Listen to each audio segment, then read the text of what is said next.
Kumusta kaibigan? Ang kwento na ating itatampok ngayon ay ang movie na Gladiator.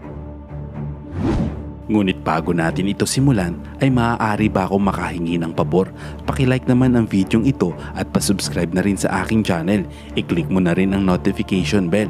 Muli maraming salamat kaibigan. Nagsimula ang kwento sa pagpapakita sa isang teenager sa high school na nagngangalang Tommy Riley. Sa ilang mga kadahilanan, ay kailangan nilang lumipat kasama ang kanyang ama upang magsimula ng bagong buhay. Ngunit ang kanilang bagong tahanan ay nasa isang magulong lugar kung saan malayang nakakalibot ang maraming gang.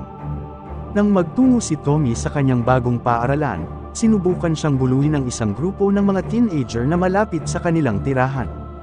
At sa di inaasahan, kaklase pala niya ang tatlong kabataan sa grupong nangbubuli sa kanya. Bilang transfer student, ayaw ni Tommy na mag-umpisa ng gulo sa mga estudyanteng walang magawa kung hindi humanap ng away. Kaya naman, sumunod na lang siya nang sabihin sa kanya ng tatlong kabataan na lumipat siya sa ikatlong upuan. Nagsimula siyang maubusan ng pasensya nang sabihin sa kanya na lumipat ulit ng upuan sa sumunod na pagkakataon. Subalit nanatili siya sa kinaroroonan niya kahit na sinabihan siya ng mga ito na lumipat, na ikinagalit nila. Mabuti na lang at pumasok ang guro sa kanilang silid-aralan. At sinabihan ang mga mag-aaral na maupo na sa pagkakataon na yun nakaiwas si Tommy sa anumang gulo. Walang nagawa ang mga bully kaya naupo na sila. Pero binyantaan nila si Tommy na itutuloy nila ang kanilang usapan sa oras ng kanilang recess. At ginawa talaga ng mga bully ang pagbabanta nila na puntahan si Tommy noong recess, kasama ng kanilang mga barkada. Ngunit muli, siya ay nailigtas matapos silang harangin ng isang grupo mula sa isa pang gang. Sa pangyayaring iyon makikita natin na umiiral nga ang tunggalian sa pagitan ng mga gang sa kanilang eskwelahan, at dahil doon madalas silang nag-aaway, katulad ngayon, kung saan ang dalawang leader ng gang ay naghamunan ng one-on-one sa harap ng ibang mga estudyante, ang isa sa kanila ay hindi nagdalawang isip na gumamit ng matatalim na sandata sa pakikipaglaban, habang sila ay nagpapangbuno.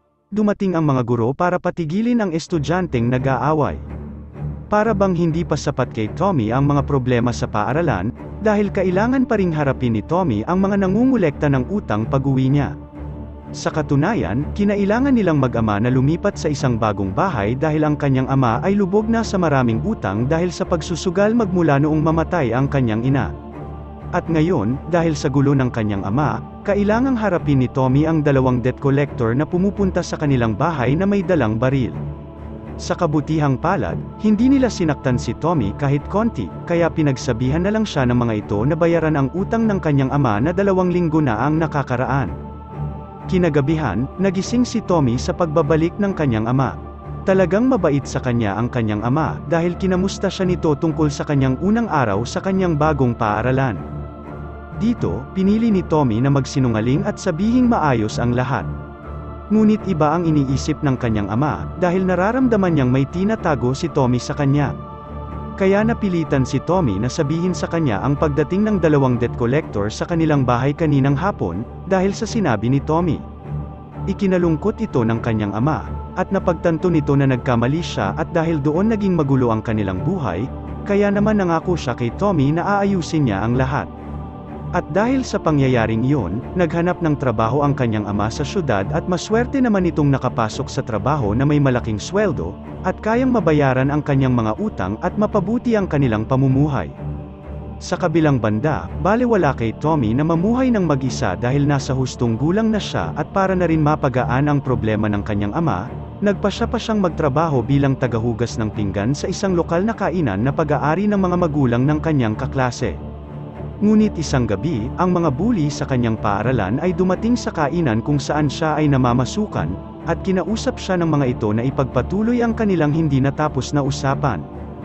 Pinipilit ni Tommy na iwasan ang kanilang pang-aasar sa simula pa lang, pero hindi pa sila dito nakontento kaya itinulak pa nila ito dahilan para siya ay bumagsak at pinagtawanan pa na may halong pang-iinis sa kanilang mga mukha. Agad na bumangon si Tommy at saka pinalo ang dalawa. Ngunit nang susuntukin na niya ang pangatlo, biglang dumating ang isang matandang lalaki na hindi niya kilala at pumagitna sa kanila. Ang matandang lalaki pala na yun ay isang local boxing promoter na nagngangalang Jack.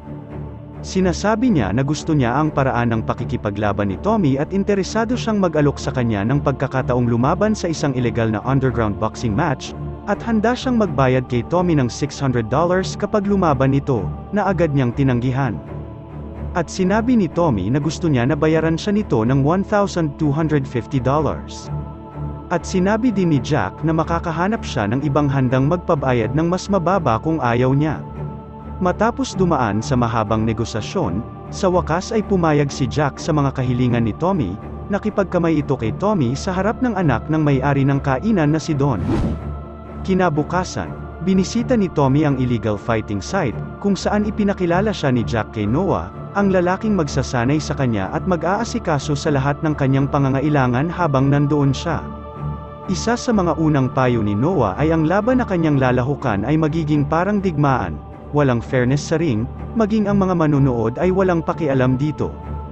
Bukod dito, sasalubungin ni Tommy si Black Death, isang boksingero na madumi kung maglaro. Sa hindi inaasahang pagkakataon, nakilala ni Tommy ang kanyang kaklase, na si Romano, na nagulat nang marinig na kailangan niyang labanan ang Black Death sa kanyang unang laban. Sinabihan niya si Tommy na mag-ingat ito sa kanyang kanang kamay kapag lumaban siya kay Black Death. Nakinig naman si Tommy sa payo ni Romano, at pumasok na si Tommy sa ring. Ang lahat ng mga manonood ay nagbababa ng taya sa kupunan ni Black Death, at lahat sila ay tuwang-tuwa nang pumasok siya sa arena.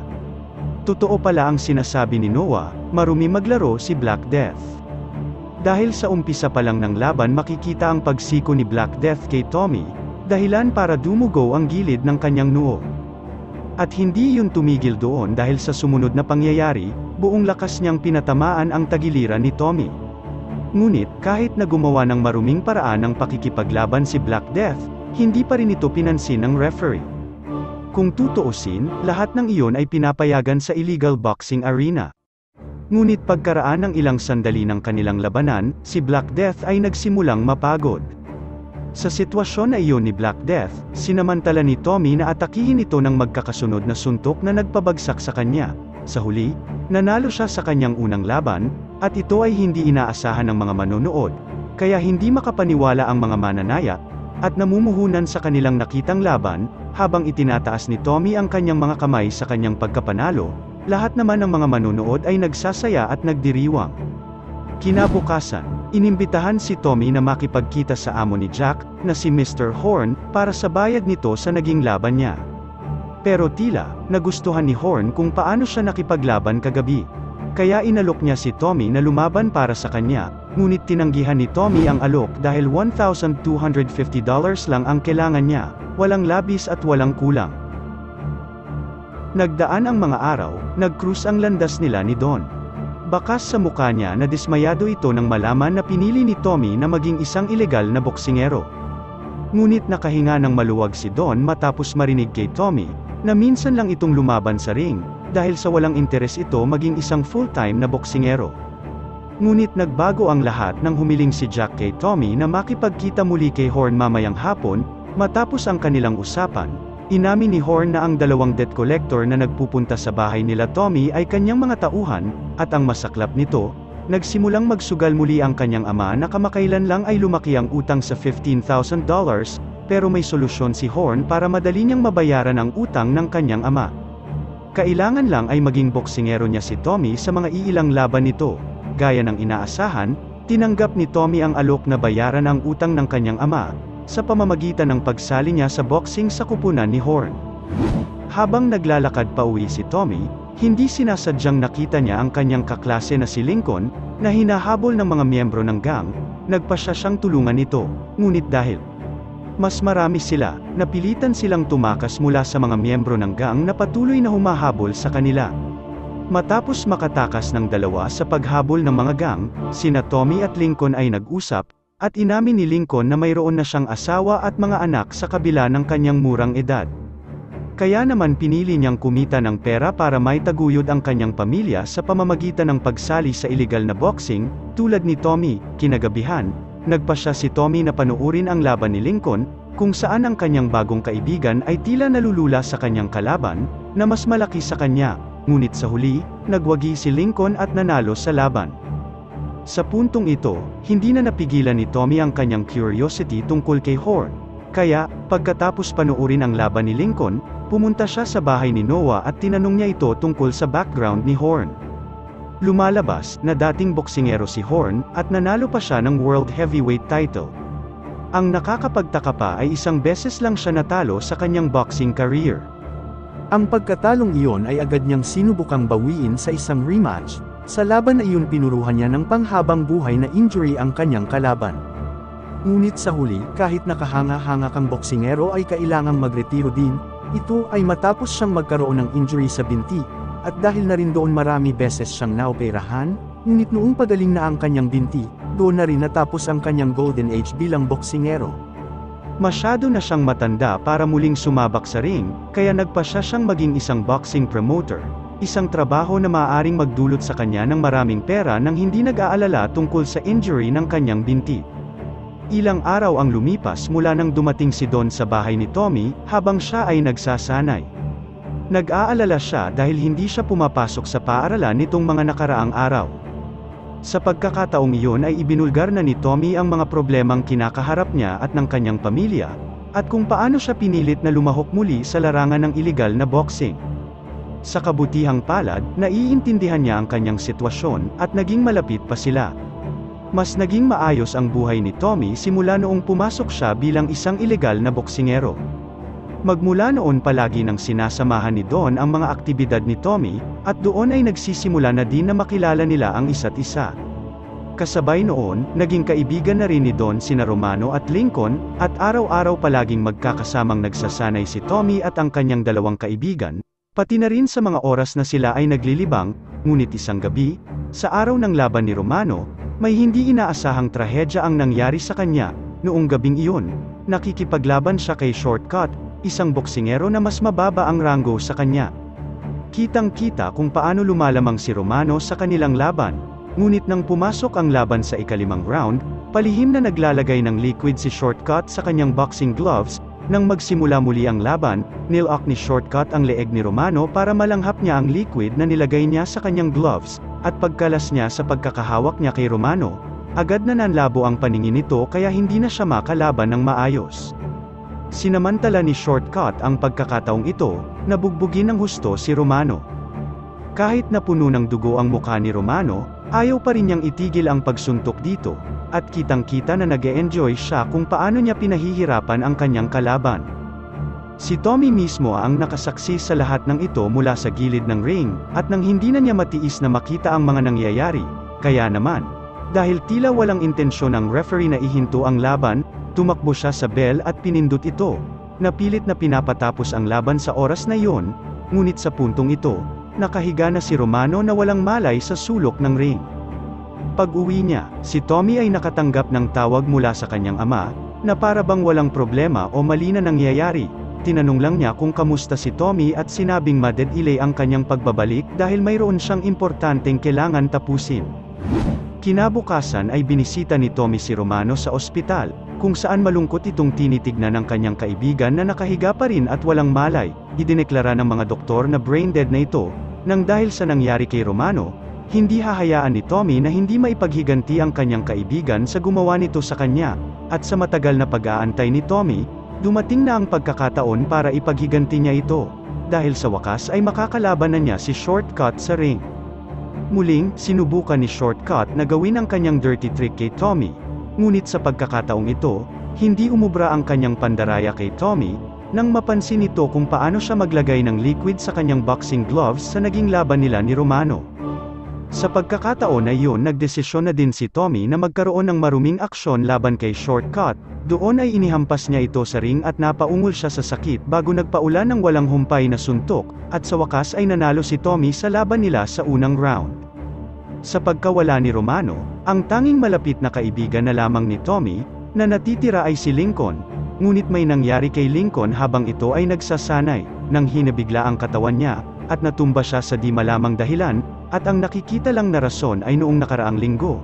Doon ay nataman siya ng husto sa ulo kaya nagpapakita na siya ng mga sintomas ng injury sa kanyang utak. Kaya naman hiniling sa kanya na magpahinga sa boxing nang hindi bababa sa 60 araw, kung hindi maaari siyang makakuha ng permanenteng injury sa utak. Ngunit may iba pang ideya si Horn para kay Lincoln. Kinagabihan, nagtaka si Tommy nang makitang nakikipaglaban sa ibang boksingero ang kalaban na dapat niyang haharapin. Kaya, pumunta siya kay Horn para tanungin kung ano ang nangyari, at ito ang inihayag ni Horn sa kanyang plano. Gusto pala niyang kalabanin ni Tommy si Lincoln, na sinang-ayunan naman ni Lincoln. Dahil sa nalaman ni Tommy, nagalit ito kay Lincoln, dahil sa kalagayan niya ngayon na sinabihan siya ng doktor at hindi ito pinapayagang lumaban at sumabak sa ring. At higit sa lahat, natatakot si Tommy na mawalan siya ng isa pang kaibigan. Ngunit anuman ang sabihin sa kanya ni Tommy, determinado si Lincoln na labanan siya. Sa kabila ng kanilang pag-uusap, kumbinsido pa rin si Lincoln na labanan si Tommy, dahil ito ang pagkakataon niya para ipakita ang kanyang kahusayan kay Horn, na nangako sa kanya na ililipat siya sa professional level kung siya ay mananalo sa laban na ito. Napagtanto ni Tommy na hindi niya mababago ang isip ni Lincoln. Pumunta ito kay Horn para hikayatin siyang ihinto ang laban nila ni Lincoln. Ngunit kahit anong pakiusap niya ay natapos ang lahat at wala din siyang napala. Lumipas ang mga araw hanggang sa dumating na ang oras ng laban nina Lincoln at Tommy. Ito na siguro ang pinakamalaking laban sa ilegal na underground boxing, at syempre, andyan din si Don para mapanood ang kanyang boyfriend sa laban na ito. Gayunpaman, hindi nagpapakita ng anumang interest si Tommy na labanan si Lincoln.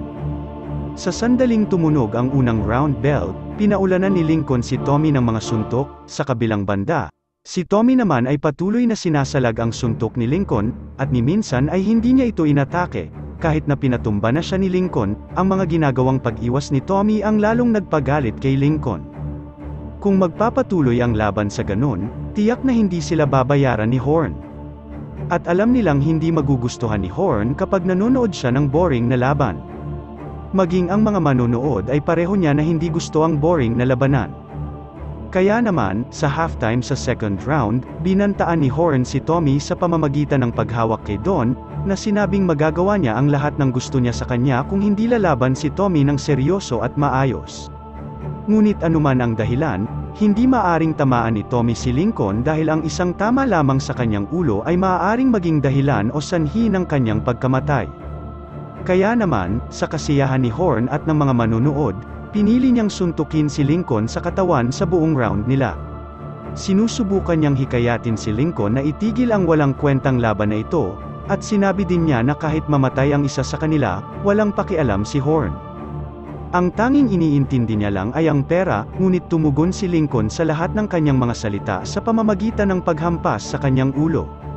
Sa sandaling ito, sumuko na si Tommy sa paghikayat kay Lincoln. Kung talagang kailangan niya ng pera ni Horn, hinihiling sa kanya ni Tommy na ibigay niya ang lahat ng kanyang lakas sa pagsuntok sa kanya, ngunit nagtaka si Tommy sa kilos ni Lincoln, at napagtanto nito na tama ang mga sinabi ni Tommy. Naisip niya na mali lahat ng nangyayaring yun, dahil hindi dapat sila nagkakaroon ng ganitong away, at kaya naman, pinili niyang huminto nang hindi tinatapos ang laban, na ikinadismaya ng mga manonood. Nabigo si Horn, ngunit higit sa lahat, siya ay galit na galit, kaya siya ay pumasok sa ring upang sabihin kay Lincoln na tapusin ang laban. Gayunpaman, tumanggi si Lincoln sa kanyang mga utos. Simula ngayon, titigil na raw siya sa pagtatrabaho para sa kanya. Nang marinig ni Horn ang desisyong ito ni Lincoln ay tila nawala ng kontrol sa sarili si Horn, siniko niya mismo si Lincoln sa ulo nang walang ibang sinabi, at pinalipad siya palabas ng ring. Sa nasaksihan ni Tommy na-realize niya na sumusobra na si Horn sa kasamaan niya, at dapat nang turuan ng leksyon para mapagtanto niya na sobra na ang mga ginagawa niya. Kaya, sa nangyaring yun, si Tommy ay pumasok sa ring at hinamon, na labanan siya ni Horn. Kung mananalo si Tommy, dapat bayaran ni Horn ang utang ng kanyang ama, ngunit kung manalo siya, magtatrabaho si Tommy para sa kanya habang buhay. Handang tanggapin ni Horn ang kondisyong iyon. Ngunit mayroon din siyang isang kondisyon, kailangan nilang lumaban ng walang boxing gloves. Bilang dating kampyon sa boxing, si Horn ay may malawak na karanasan na nagbibigay sa kanya ng malaking kalamangan, at makikita ito sa kung paano niya nilalaro ang mga suntok ni Tommy sa unang bahagi ng laban. Ngunit ang kanyang pagiging mayabang ang magiging dahilan ng kanyang pagbagsak. Maaring bata pa si Tommy, ngunit matalino siya, mabilis niyang natututunan na basahin ang galaw at kung paano lumaban si Horn. At yun ang ginamit ni Tommy upang talunin si Horn. Nung una, Sadyang hinayaan ni Tommy na tumama sa ulo niya ang suntok ni Horn para mabali ang isang daliri nito, pagkatapos ay pilit niyang ginagalit si Horn. Tulad ng ginawa niya kay Tommy sa simula ng laban, at sa pagkakita sa kanyang reaksyon, napagtanto ni Tommy na ang pagiging galitin ang kahinaan ni Horn. Ngunit hindi iyon sapat para matalo siya, kaya, nagpanggap si Tommy na nabali ang kanang braso niya para mahuli si Horn. Nang nakakita siya ng pagkakataon, sinuntok niya si Horn sa mukha, at sinundan pa ng sunod-sunod na suntok, na nagpatumba sa kanya, at sa pagkawala ni Horn, sa wakas ay nakalaya na sa utang si Tommy at ang kanyang ama. Ang pagtatapos ng pelikula ay nagpapakita na ipinagdiriwang ni Tommy ang kanyang tagumpay kasama sina Lincoln at Don. Sana'y nagustuhan mo kaibigan ang kwentong ating itinampok. Kung magkagayon, ay baka naman pwedeng pakilike ang videong ito at pasubscribe na rin sa aking channel. Kung hindi mo naman ito nagustuhan, ay pwede mong pindutin ang dislike button ng 2 beses para makasigurado ka